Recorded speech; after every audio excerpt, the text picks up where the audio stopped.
One really interesting outcome of my family's health journey has been that as we've started to make healthy choices, those choices were most often best for the planet as well. There's a strong connection between human impact and environmental impact. Kayla Bouma, who studied both sustainability and nutrition, has found this to be true for herself as well. So in this episode, we talk about the connection specifically related to plastic. Plastic is pretty horrible for our health, and it's pretty horrible for the planet.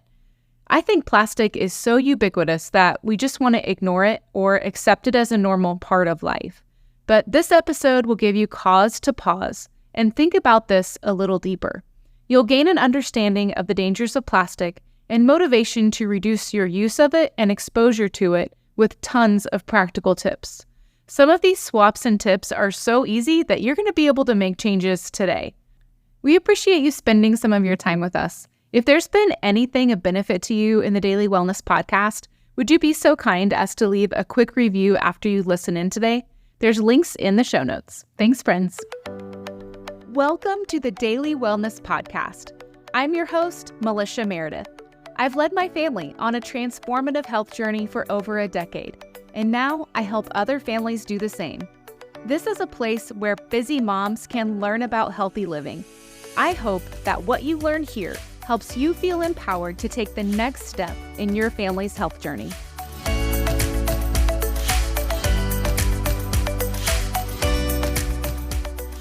Kayla, thanks so much for joining the podcast. Thank you so much for having me. I'm happy to be here. Yeah, it seems like just learning a little bit about you that your passion really began with sustainability, but has also kind of morphed into holistic health as well. So can you just explain what sustainability is to people and kind of how you became passionate about that?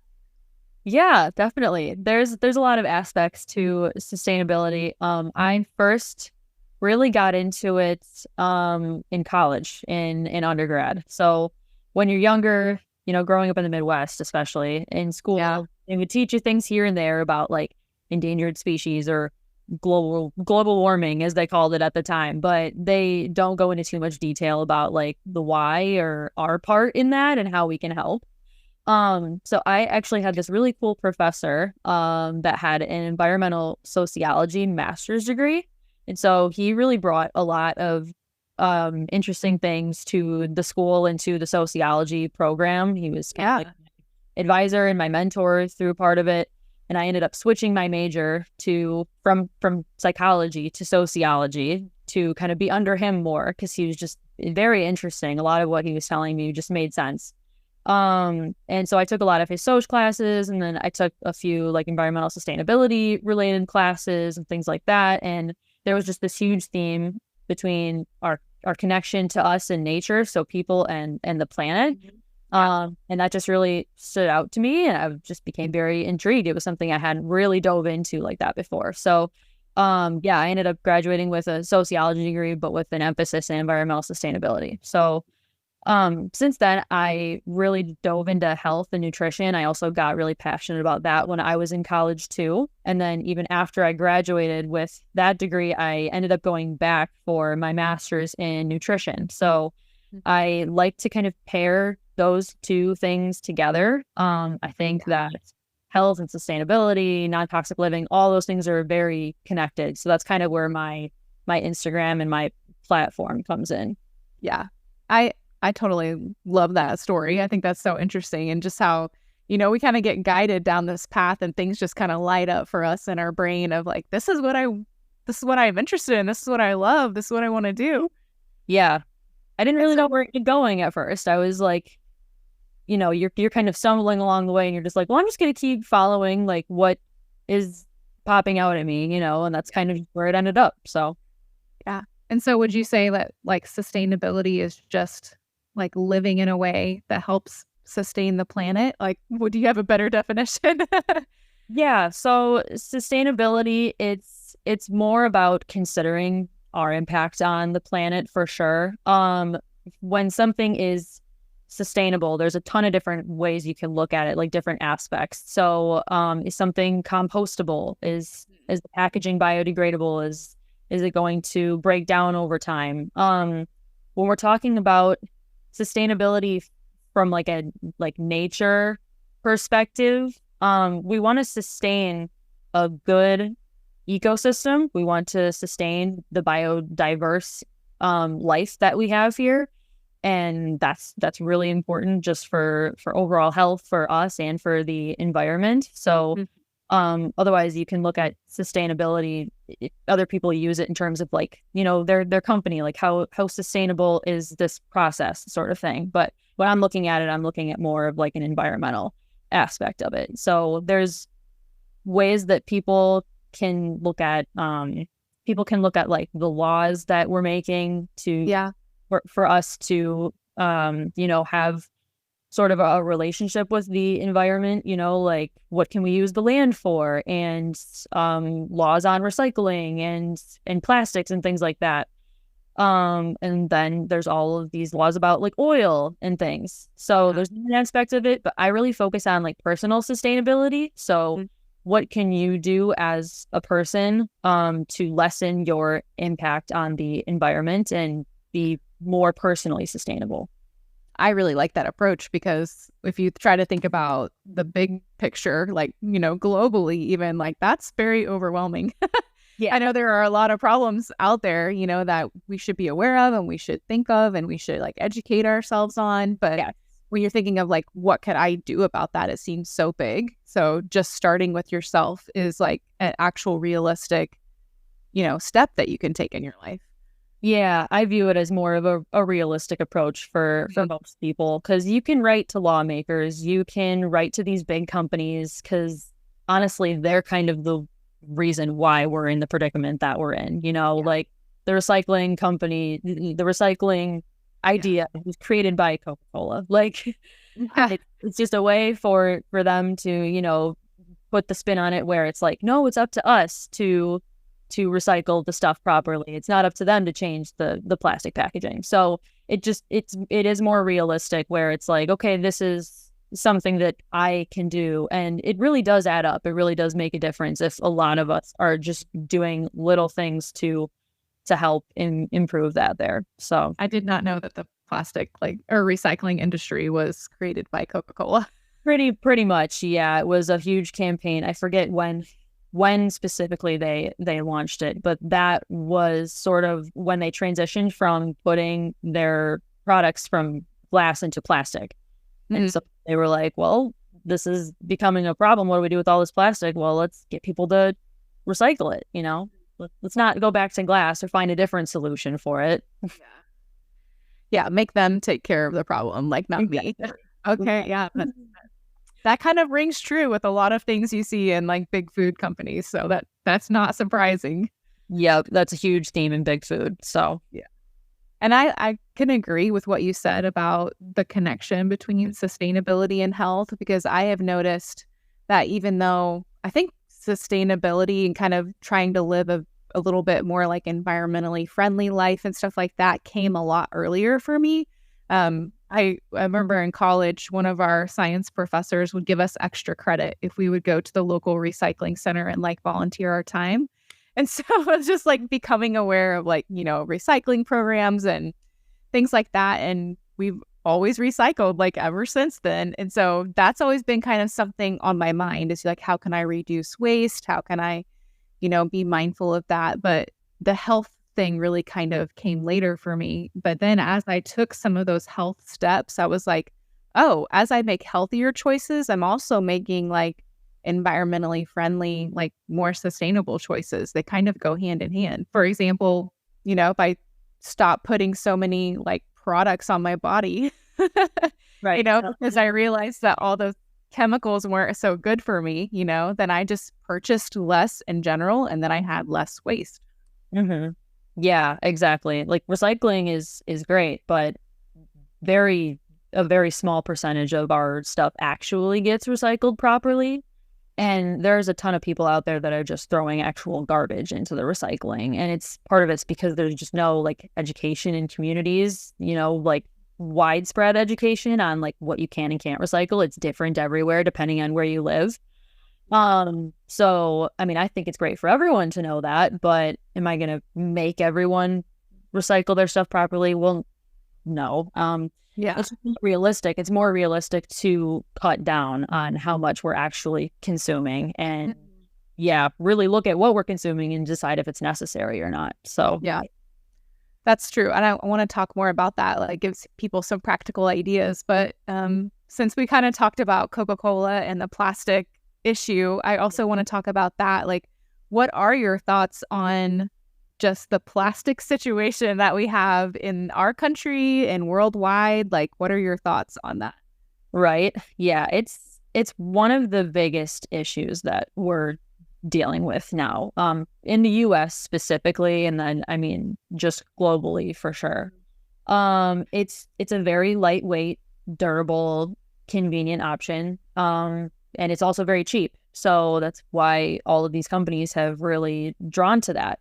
But if you look at all the plastic that we're producing, and then you also look at just how much we're consuming nowadays, like people are able to just go on Amazon and buy something and get it not even the next day, but within hours sometimes. Like that wasn't a thing like even 10 years ago. So over the last just 10 years, it's like just crazy how much little pieces of plastic are being manufactured and sent out, and then how many people are returning those items and things like that. So the consumerism part of it is a huge reason why there's just so much plastic being created. It's cheap and people are buying stuff left and right.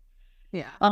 I do think it has its place for some things, like for certain structures. I mean, and in buildings, and then for parts for certain things, like if you're looking at like construction or, you know, its use, it could be useful, but the way that we're using it now for like food specifically, that's where you get into like the health impacts of things. Like we should not be using it as much as we do with food. Like it's used the most in the kitchen and the bathroom, and that's where you'll find a lot of people's plastic, and that's where it's really impacting us.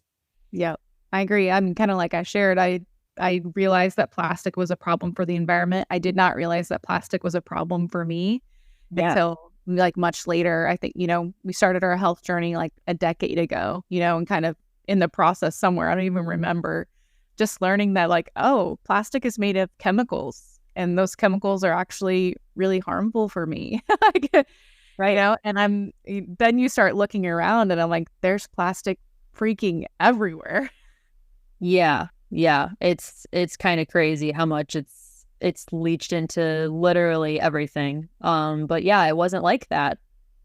I mean, 100 years ago, people didn't have as much plastic. People weren't buying as much stuff. People were growing a lot of their own food and preparing a lot of food at home. We had the time to do that. So it's like, it's also just our lifestyle has allowed for this too, and has really pushed for it. Like we are so go, go, go in today's world, and we're just constantly looking for something that is cheap, fast, and convenient. And so naturally plastic really fits into that too. Yeah, it's just been normalized, right? So everybody expects a plastic straw when they sit down at a restaurant, and they know that their to-go coffee is going to come in a plastic cup with a plastic lid, and they're, you know, like we just, and Ziploc bags and grocery store bags. I mean, it's just, you can't hardly go a day without getting some kind of single-use plastic if you leave your home. Yeah, that is very, very true. Yeah. Unless you really are mindful of it and do your best to avoid it. But even then, you're going to end up getting a receipt at a store because you want to save it or something, and it's got a bunch of chemicals on the receipt too. So yeah, I think people don't realize that receipts do have BPA like on them, and you know, very harmful plastic chemical that just goes right onto your skin. Exactly. Yeah, there's a lot of people. There's a huge movement of people that are just trying to like avoid touching them. Like they'll just go and kind of pinch the receipt and throw it away. I do know some people that do still save them. Like my boyfriend, he always asks for his receipt. He's kind of old-fashioned that way. Yeah. Do an e-receipt if possible. Like if you can email it to me, if I need it, then perfect. That's great. Yeah. I have a couple stories. One is kind of about the plastic impact on the environment and the planet. So, I mean, I've kind of been mindful of all this for a long time. So I've seen things like the big plastic bog, you know, out in the ocean. I've seen pictures of that, you know, and been places. I follow things like Wash to Shore and these different ocean cleanup crews, and I see all these things that they pull out of the oceans and stuff, and it's just insane. But we actually went to Belize this summer and did some scuba diving and snorkeling in a coral reef there. And I was literally like picking up plastic and trying to stuff it into my swimsuit as I was snorkeling to get it out of the ocean so that I could like properly throw it away. And then you would try to go, on a walk down the beach, and you just can't hardly go unless you're walking by the fancy resorts where they have an actual cleanup crew, Right. But if you're walking just on public property, I mean, there's plastic being washed ashore, like in like incredible amounts. Yeah, that's crazy. See, I feel like I need to travel more because Yeah. I don't have a passport. I haven't left the United States. I went to Hawaii in college. That was very cool. Lots of sustainability and permaculture stuff there. That was an amazing if I would go back. But I'm sure if I went to other countries, it would be just crazy for me. I would be shocked at what I find. But oh my gosh, that's insane that it's one thing that made me realize, and some other places like I've been, where if I've been to like a poorer country or even a city within a country that's poor, right, that they don't have like the trash systems that we have here. right. And so the trash just kind of goes everywhere. So it's not that they have more trash. They're just not putting it where they can't see it anymore. You know what I mean? And so I think that's also part of our problem is that we put it into a trash bin and we think it's just gone. I'm here to tell you it's not. There is no away. Like when you say, "Oh, throw it away," well, where is away? Right. It's this imaginary place. I mean, the world is just huge. So eventually, we're gonna start seeing plastic bottles wash up in all the Great Lakes or something like that, and it's just gonna be a huge monster. But it's just it hasn't built up that much yet. But if we keep going at this rate, it wouldn't surprise me if we just started seeing it literally everywhere. Yeah. I've seen like a statistic. I can't remember who it was by. I'll try to put it in the show notes for people, but it said by the year 2050 that there will be more plastic in the ocean than fish.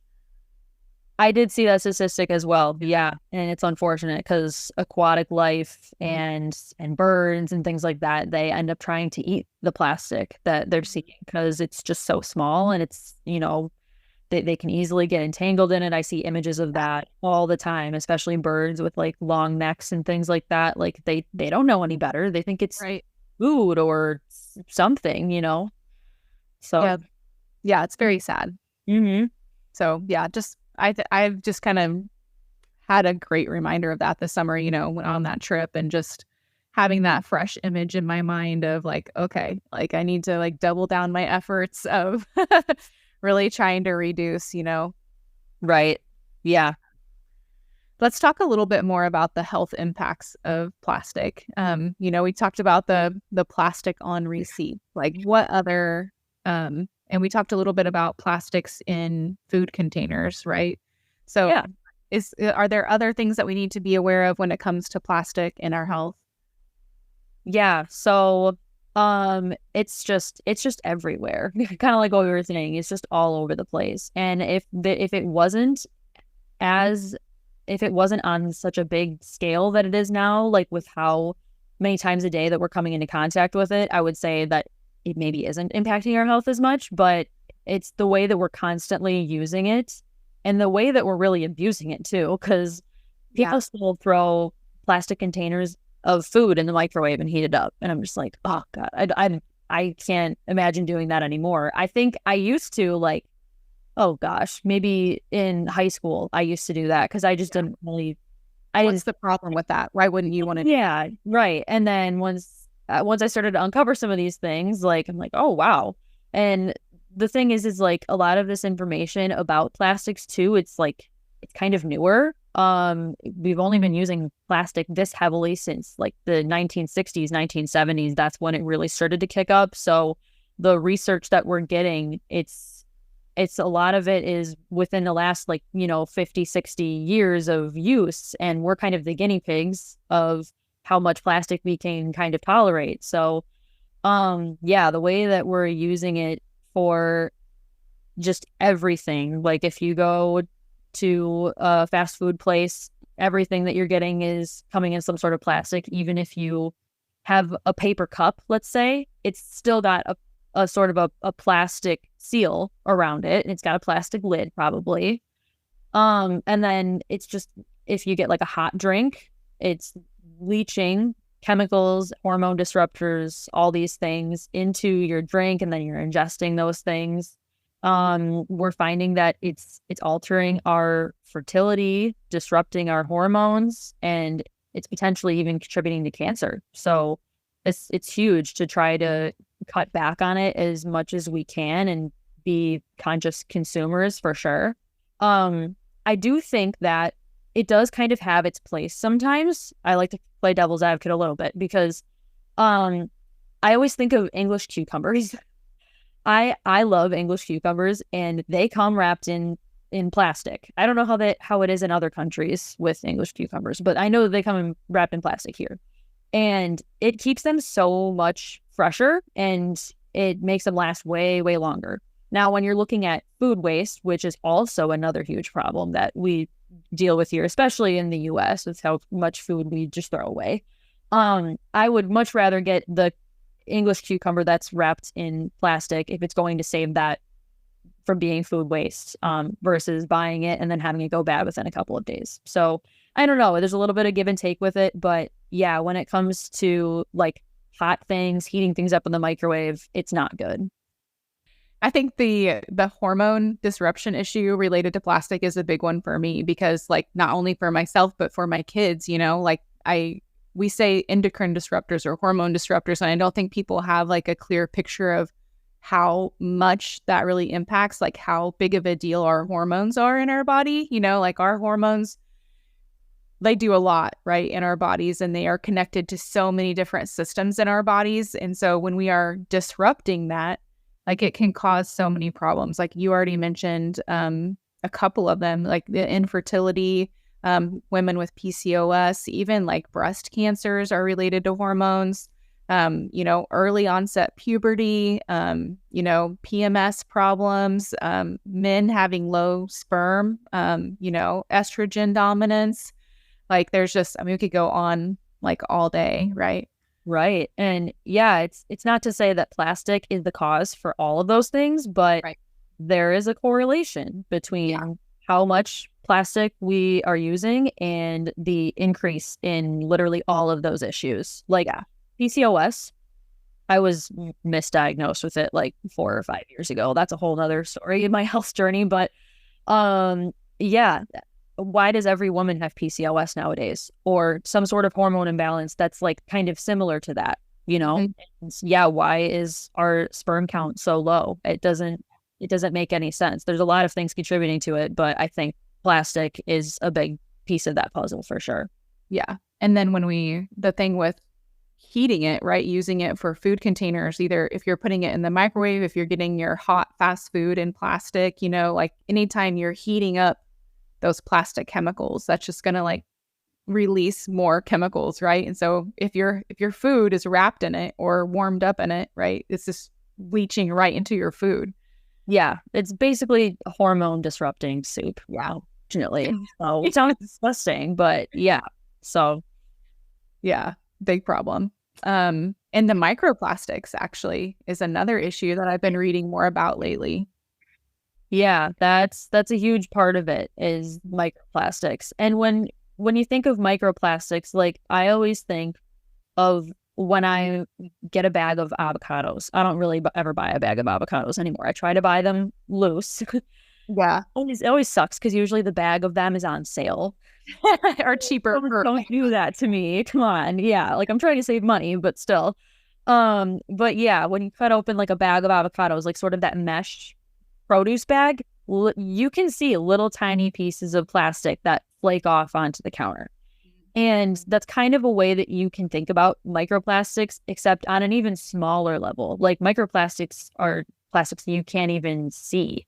Mm-hmm. And it's breaking down. And there's just, with all the plastic that's in our life nowadays, not only through our food, but through our clothing. That's also another huge culprit of microplastics. We are making our clothes out of plastic, essentially. There's a lot of elastics in things, just to make things stretchier, fit nicer, feel softer. Our clothes feel a lot softer, than they used to with all of these like synthetic fibers. But when you wash that synthetic fiber over and over again, it's breaking down. And where are those broken down bits going? They're going into our waterways. So yeah, that's a huge part of why plastics are impacting our health so much, is the microplastics, for sure. Yeah. I've read a couple of studies. One was done on women testing their breast milk, and they found the microplastics in the women's breast milk that they were, the babies are then just ingesting. It's just insane. Yeah, they're finding microplastics in our bloodstream, our organs, our secretions. It's insane. Yeah, they're in everything. It's very stressful, like learning all this new information. It can be a lot, and it can be overwhelming because a little disheartening, right?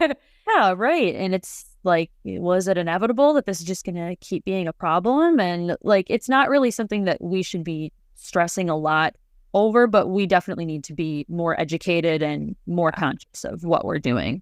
Yeah. And I want to definitely get to that. I want to give some people some like practical ideas on things that they can do so it doesn't feel like they're just doomed, they can't do anything and they're just stuck forever. But I know that one thing that people think about when it comes to plastic is just buying a BPA-free plastic. Mm-hmm. What are your thoughts on that? Yeah, I honestly, part of it's kind of become sort of like a marketing thing that people are just slapping on stuff. So it's kind of unfortunate. But it is something to be aware of. So like many materials, it depends on what it's used for. But BPA stands for bisphenol A, and it's a chemical that's added to plastics to improve strength and resilience. So it's been shown to disrupt estrogen, which is a huge issue with plastic, especially plastics that get hot. It could potentially contribute to breast cancer risk, and it's included in California's top 65 chemicals of concern list, which is a pretty long list of stuff. Not nearly as long as all the things that they're banning in other countries, but it's right. I know. So there's that. Go California, right? The FDA actually considers BPA to be safe when used at low levels, which I think is interesting. Because we're not using it at low levels anymore. No. If you look at it, how much it's integrated into all of our stuff, it's just there's no way we're using it at the levels that they're talking about. So it's not necessarily the only enemy when it comes to hormone disruption, because when you think about it, if something is BPA free, they're replacing the BPA with something else. And what is that something else? They don't always tell you what that is. So it could be another harmful chemical, right? Yeah, exactly. I saw something the other day, and it was like, whether it's BPA or BPZ, it's probably not good for you. Right. Yeah, there's things that are very similar to it that we just probably aren't doing the research on, that we just don't really know about yet. So I think eventually, as we use things like this, there's going to be more and more things that come out where it's like, oh, well, we have to exclude this and this from plastic too. So I don't know. Where are we going to draw the line and just totally cut plastic out? I don't know. Well, I think it has to be us though, right? Because big companies aren't going to do it. They're being very profitable with all their plastic. Right, So exactly. They're not motivated to make changes. So it's really up to us to make those changes in our life and kind of vote with our dollars in that way. Mm-hmm. Yeah, absolutely. It's all about voting with your dollar. I just feel so good voting with my dollar and giving my money to companies that are more sustainable, that are plastic free. It's kind of nice that we're doing this episode during Plastic Free July. Yeah, that's such a huge focus, like on my page right now and in the community. So everyone's trying to reduce the amount of plastic that they're using, and it's amazing. But yeah, giving your money to companies that aren't using it and are using other more natural materials or are just totally package free in general, that's definitely the way to go. Yeah. I found a list, or kind of made a list of slightly my own thinking and slightly things off the internet that came to mind when I thought of like single-use plastics. So I want to like go through some examples of like single-use plastics, and you can maybe tell us how we could reduce these things or replace them with something else. But before I do that, can you just tell us like how hard was it to like make these changes? Like, if you're really trying to reduce plastic, is that a really hard thing to do, or have you found it to be somewhat easy? So that's a good question. Being on the other side of it now and kind of knowing what I know and having implemented a lot of different changes into my life, it's easy for me to say, oh yeah, anyone can do it. But I also remember how it first was when I started learning about this stuff. And yeah, there were times when it was hard, or there's times when I still use plastic because nobody's perfect. You can't totally avoid it in today's world, unfortunately.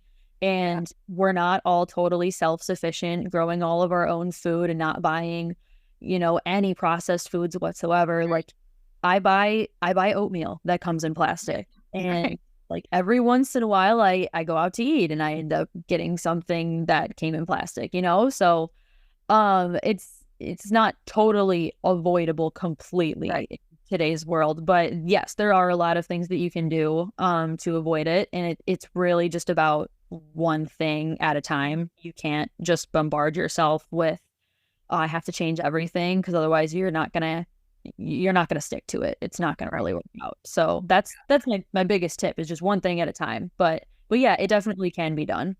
Yeah, that's so good to hear.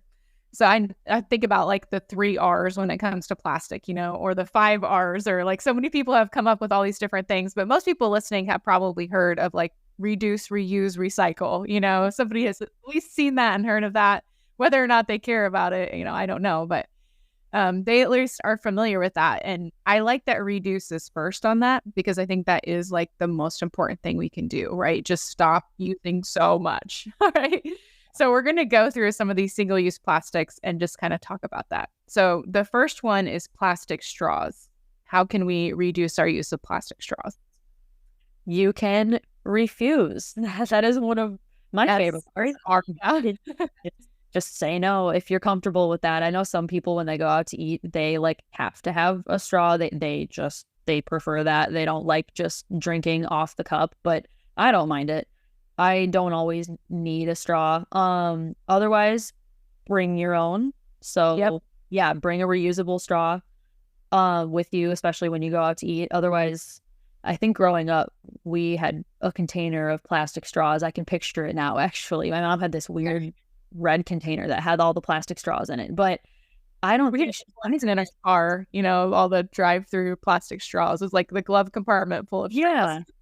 Right, exactly. Like that's actually how we obtain our napkins at home. Is that Chipotle? All of our napkins are Chipotle. Right?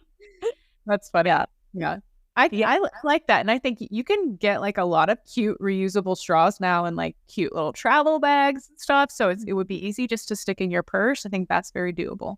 It is, right. One thing that I will mention with all of these sort of swaps we're going to talk about is over consuming those, because that's also kind of an issue. Like, you don't need 10 reusable straws. You maybe need just like a couple. I have a few glass ones at home that are kind of cute, and I got them from like a local refill store. And then I have it's called Final Straw. It's like this little bungee one, and you can travel with it very easily. That's all you need. You don't need a bunch of them. But if you don't even use straws, you don't need one. So don't buy it. Yep, good tip. And what about balloons? See, balloons are tough. And it was like on the top of a lot of lists when it was like single-use plastic trash, that gets created. I was like, balloons were up there. I was like, ooh, yeah, I don't know what to think about that. Yeah.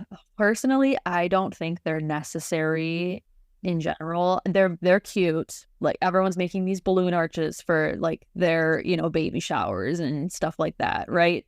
And they're very cute, but they only last you for a couple hours. You're going to use them for a couple hours, and they're for like a photo op. Like, there's so many other things you can do for a photo op. Like you can do something with plants or flowers or something natural maybe, or maybe even use like paper, like a background like that, things like that. But otherwise, I don't think balloons are necessary. I know that there are some companies that are trying to make balloons like more of an eco thing and be like, oh, these are made of recycled plastic, or oh, these are made of this other material. But a lot of these like bioplastic materials, like you'll see that for a lot of like to-go cups and things like that. Those are also kind of an issue because there's other chemicals that it took to make those as well. So I don't know. Let's just nix the balloons. Yeah. I agree. There's lots of other things you can do. We still use that occasionally, but not near as much as like we used to, for sure. Right. I'm kind of a Scrooge when it comes to balloons, I guess. But yeah. What about cotton swabs?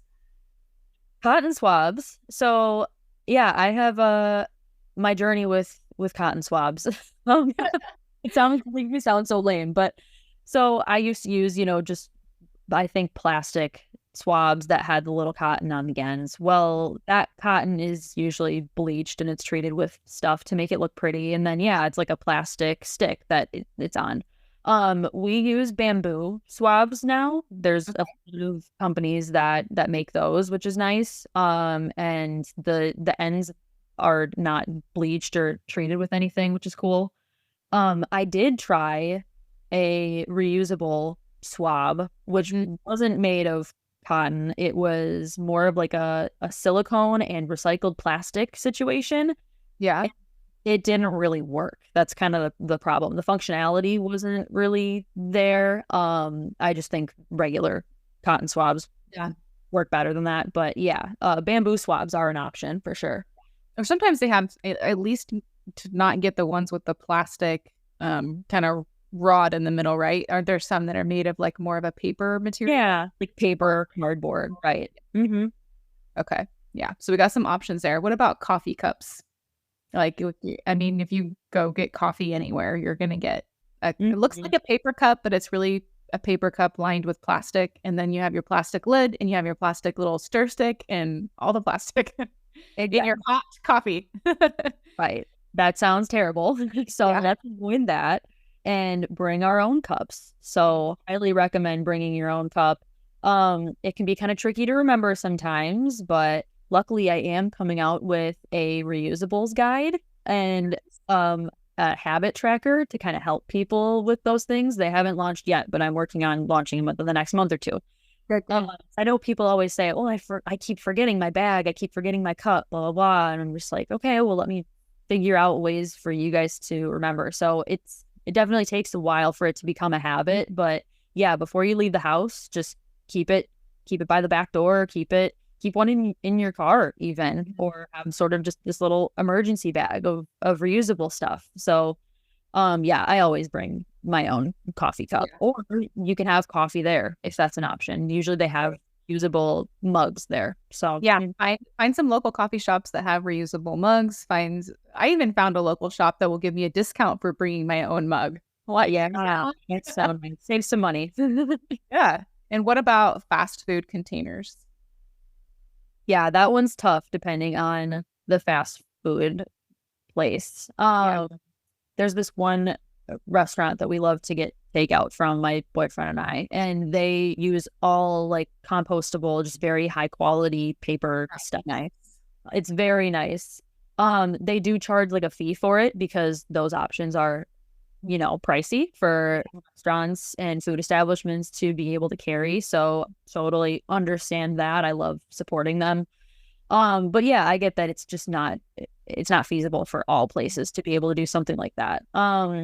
It kind of just depends on the situation. Like if you're out with friends and you guys are all getting fast food, like sometimes you kind of just have to say screw it and be like, okay, I want this. I'm gonna do this. But if there is an option to have it put in your own container, kind of depending on where you're at. I know bringing your own container to like a restaurant for your leftovers, that's a great option. That is a good one. But yeah, when it comes to fast food, you kind of have to abide by their rules because there's also, just like health standards and things like that, like where they have to put it in their brand new container. So otherwise, make your own. Reducing is probably one of the best ways to, avoid the fast food stuff. I mean, and it's better for your health too if you're not eating out as much, eating as much fast food. A couple of things that I have done and have done with my family is we won't get drinks when we go out to eat. We'll bring our own reusable water bottles that are already full, or if we're traveling, they're almost always willing to refill our water bottles for us.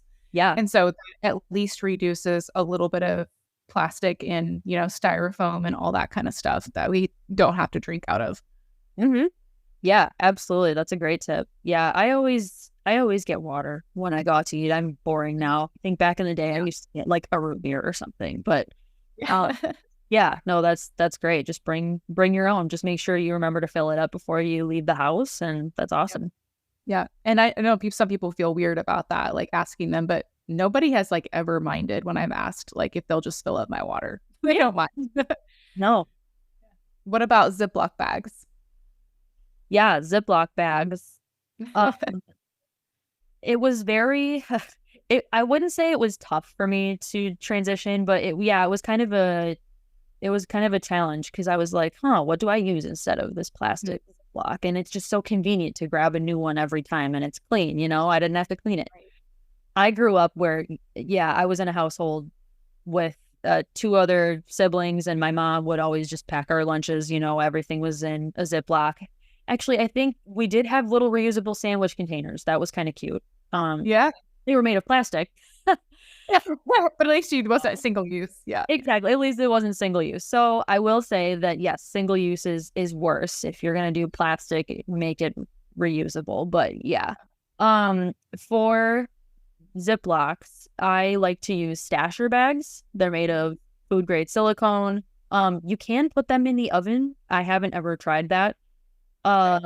There's new research coming out about like heating up silicone and things like that. So I would kind of avoid that, but I do use stasher bags in the freezer. I love to freeze cut up fruit and freeze it and shove it in there. I have like a huge one with like all my frozen bananas for smoothies in my freezer, otherwise there are like paper options for snack bags and sandwich bags if you're not like putting something like wet or liquidy in there.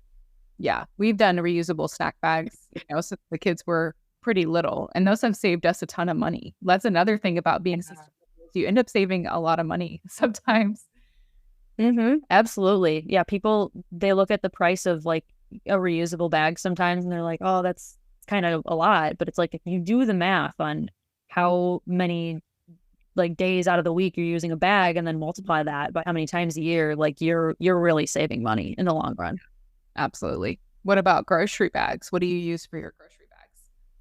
So grocery bags, it depends on where we shop. If people offer paper, I actually take the paper over using my reusable bag because we have a compost bin and we have a compost service. So we love using those bags for our compost instead of buying paper bags. So it's a little money there. Otherwise, if it's plastic is the option, we like to bring our own. So I like to just keep a stash of them in my car and make sure I put them back in my car after I bring them in the house. So yeah, reusable bags for sure are a great option. It's funny that we're talking about this because I just put some new reusable like canvas bags on my Amazon wish list. I'm like, maybe somebody will buy these for me for Christmas. Right. There you go. Funny. Yeah. But I love that too. And if you use reusable bags, they can often hold a lot more. So then you're like, it's a lot easier for me to carry actually. Yeah, they can. I use them for a lot of things actually. I brought my lunch today in one of them. I didn't really have room like in my backpack for my lunch for work, so I just brought a reusable bag. And yeah, I bring them to the farmers market, to the beach, wherever. So and we travel with them. They're great. 3 more things. Plastic party cups.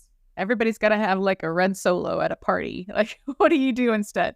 Yeah, that's tough. It depends. You can encourage people to bring their own cup, kind of depending on the event, the situation. Otherwise, you can opt for sort of a more compostable option. I know that there are like some craft paper options. Craft paper is typically not like really treated with much. They're not really fancy looking, or they're not like colorful and exciting. I guess you could get people to draw on them. That'd be kind of cute. Everybody loves neutrals these days. It's fine. Right. Yeah. The neutrals are in. So there you go. But yeah, craft paper is an option, but it does kind of get like soggy if you have a drink in there for a while. So, yeah, that's kind of a tough one. It just kind of depends on like what the situation is, but there is a better option than just using a bunch of solo cups. I mean, yeah, I hate going to a party and there's just those everywhere. And I'm like, you're going to throw those away? I know, right? You're going to wash and reuse them? Like what? Yeah, right? What we like to host a lot, and we have, a lot of kids in our house. So when I was thinking about that, I was like, what can I do that would be not plastic and also be safe for kids to use? Because we have, a bunch of kids running around, and I'm like, it has to be something that's not breakable, because we have a lot of like glass cups, and, we sometimes will drink out of mason jars and things like that. So what we did is like, we spent a little bit more money and got like a lot of stainless steel cups. I've seen those now. Yeah. Yeah. Those are nice. Silver stainless steel cups. And so when my kids have friends over, I just set those out and they all use those. And we have little drink markers. So if they want to, kind of like a wine glass marker, but the kids use them on their little stainless steel cups. So they know which one is theirs. And those work perfect. We just wash and reuse. And that's another thing that's actually saved us money, having to buy a whole bunch of disposable cups all the time. Mm-hmm. Absolutely. Yeah. Stainless steel is just a great material too for so many things, especially with food. So that's a great option. Yeah. So yeah, that's a bonus tip for somebody out there. Right. Then what about water bottles, plastic water bottles? Yeah, this is honestly, it's such an easy swap. I know some people are so into the habit of grabbing a water bottle. I know I used to, like back in the day when I was going to dance class every single night of the week, I would always grab a water bottle. That really ends up, that's a lot of water bottles. So, I mean, I have my own, and I've made it a habit to always fill it up before I leave the house. And then kind of like what we were saying at like a restaurant, like, oh, could you fill this up for me? Just like get someone to fill it up for you. Or like if I'm at the gym, there's a refill station. I love that more establishments are putting water bottle refill stations in places. Yes. They're in grocery stores now and things like that. So you're usually always able to get some clean water put in there, which is nice. I'll totally agree. Such an easy swap. Yeah. Yeah. And my last one is menstrual products. What about all the menstrual products that all the women use, like all the plastic tampon applicators and things like that? Yeah, so I've got my issues with tampons and pads too. I don't like those. I grew up using them, that's for sure. I mean, it's just so normal. That's the option that you're given. It's either tampons or pads. I am now a cup girl. I use a menstrual cup.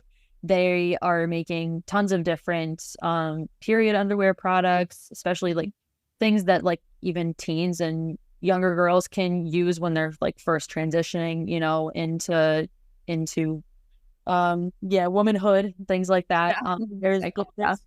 There's different options. But yes, I would highly recommend getting a cup. It's amazing. It saves me so much money. Tampons and pads, they're so bad for you. They leach, PFAS, which are the forever chemicals, and there's microplastics and there's dyes, and some of them are even scented, which is also not good. Like there's just fake fragrance and everything. So there's reusable options for period products. There is a little bit of trial and error to it, I think, and just finding like what works for you with that, because it can be intimidating and very different to switch to something like that. That's definitely more of like an advanced thing, I would think. But yeah, I've been using a menstrual cup for the last like 5 years, and it's been awesome. Yeah, I've been using one for like the last 8 years. So I will second that. That's also been it reduces waste. It's honestly just so much easier, saves you so much money, reduces your exposure to so many harmful chemicals. Like this kind of no-brainer.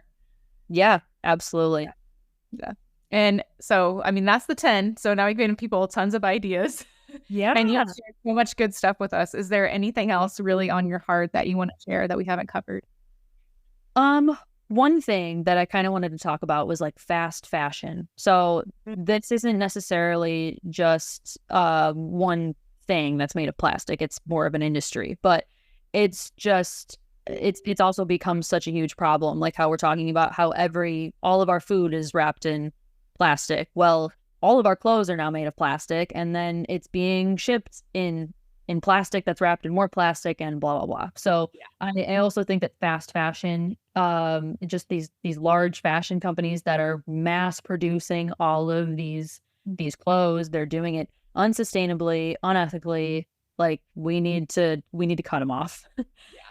Yeah. So there's tons of other ways that you can get clothing. I know that it's kind of just part of our hyper consumer mindset nowadays, just to buy something if we like it, and then if we get it and we don't like it, we can just return it. Well, let's just cut that off completely and shop secondhand, go to, local boutiques and things like that if you want to buy something new.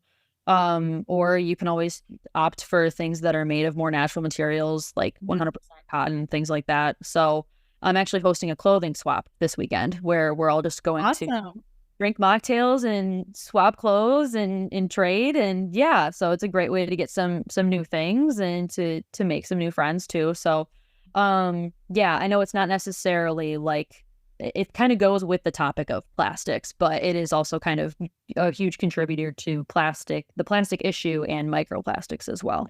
Yeah. So do you have a couple of like places you love to shop, brands you would recommend? Yeah, I really like Pact. They make a lot of their things out of organic cotton and organic materials. I love this event. It's like a huge consignment event. I think it's Wisconsin's biggest consignment event or something. And it happens like 4 times a year. And honestly, like if I ever need anything new, that's when I go get it. So I just really limit like how often I'm going out and shopping and trying to support like local people, or if someone knits sweaters, or if someone, makes handmade skirts or something, like I would much rather buy something like that. It's like more meaningful and it just makes more sense. Yeah. Yeah, I've been trying to do that too. Like buy as I have needed. I can't like just, a lot of us can't go out and just buy a whole new wardrobe, but as we need new things, we could be more mindful about those purchases, right? Buy something that's going to last longer, buy something, trying to find it at a thrift store, secondhand, a consignment store.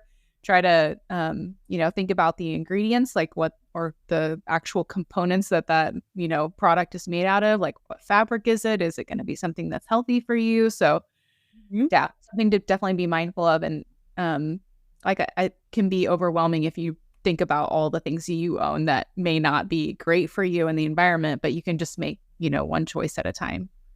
Yeah, definitely. Like I'm not saying I don't own any leggings. Right. Leggings nowadays, they're made of plastic. So I buy from this company called Girlfriend Collective. They make leggings out of recycled plastic, so it's a little bit better.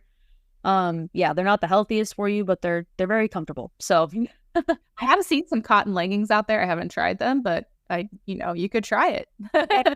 Pact, I believe. Pact, it's PACT. I don't know if you've heard of them. I think they sell them at Whole Foods even. I have a discount code for them on my website. But yeah, I think they have organic cotton leggings. Okay. Lots of things to try. Thank you so much for sharing all your wisdom and your passion with us. This has been so great. Oh, thank you. This was really fun. I love talking about this kind of stuff. So this was perfect. Yeah, I love nerding out with you. Thanks for listening to today's episode on the Daily Wellness Podcast. We hope that you found it helpful for your own wellness journey. And if so, we'd love for you to leave a review. Then come back and listen for review shoutouts on upcoming episodes.